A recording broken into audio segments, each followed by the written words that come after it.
अभी तक कहीं कोई संसार के सुख का संयोग नहीं है। बाल्यावस्था से भगवत चर्चा सुनते हुए भगवत अनुराग में स्थित है। हृदय में निश्चय कर लिया अब हमारे जीवन का उद्देश्य केवल श्री कृष्ण है। अगर कहीं भक्ति होती होती ससुराल में तो शायद विचार में शिथिलता आ जाती कि वहां भी संतों के दर्शन होंगे, ठाकुर सेवा होगी। वहां बिल्कुल इसके विपरीत था।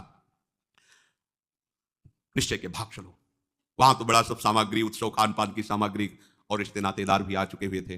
रात्रि में सब सो रहे हैं, सुबह गवन होगा, उत्सव मनाया जाएगा और इनको तो भारी विरह। अब ये आधी निसी निकसियो बसी ही ये मूरत सो पूरत स्नेह तन सुधि बिसराई है। भोर भयो सोर पर्यो पर्यो पितु मातु सोचु कर्यो ले जतन ठोर ठोर ढूंढी आई है। चारों ओर दौरे नर आए ढिग ढुरी जानी ऊंट के करंक मध्य देह जादुराई है। जग दुर्गंध को ऐसी बुरी लागे जामे वो दुर्गंध सो सुगंध सी सुहाई है। करमैती जी का निश्चय पूर्ण हुआ। भाग चलो, ऐसा ही होता है। भागो भागो इस संसार से, प्रभु के अनुराग में डूबो। ये भगवत कृपा से ही होता है, ये सिखाने पढ़ाने से नहीं होता। ये सिखाने पढ़ाने से मरकट वैराग्य होता है। बाबा जी बन गए अनुकूलता के लिए, भोगों के लिए, और जहां प्रतिकूलता आई तो ये लो अपनी लकुट कमरिया बहुत नाच, फिर मनमानी आचरण। ये मार्ग ऐसों का नहीं है, ये प्राणों की बलिहार करके चला जाता है। अब हर कष्ट हमारे लिए सुंदर सुंदर सुख सामग्री होगा। हर विपत्ति, हर अपमान, निंदा, तिरस्कार, ये हमारी पूजा होगी। हम इस मार्ग में इन्हें पूजा की तरह स्वीकार, जैसे लोगों की पूजा होती है सुखपूर्वक सहते, ऐसे ही सुखपूर्वक अपमान, निंदा, सब कष्ट सहेंगे, पर हम अपने इस प्रेम के पथ से कभी डिगेंगे नहीं। प्रेम पंथ अति कठिन है, सबको निभात नाई।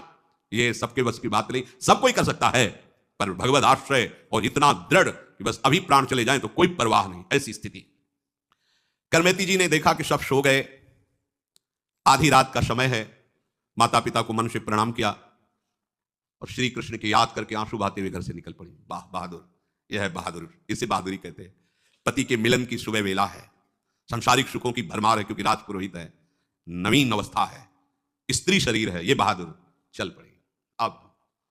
अब तो जो कुछ हो, नंद नंदन के सिवा, प्रभु के सिवा हमारा कोई नहीं।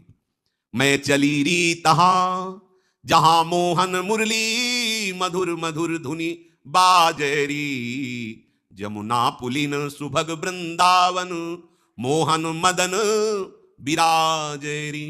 कैसा सुख होता है जब उपासक एकमात्र भगवान का आश्रय लेकर सारे संबंधों को तृण की तरह तोड़कर जब कदम बढ़ाता है। सच्ची सच्ची भगवान ऐसे गोद में ले लेते हैं उसे। केवल भगवान ही उसकी बात को जानते हैं और वो केवल भगवान की कृपा को ही समझ पाएगा, दूसरा नहीं समझ पाएगा। मैं चली री तहां, कैसा अनुभव हो रहा होगा जब अर्धरात्रि का समय है, सारे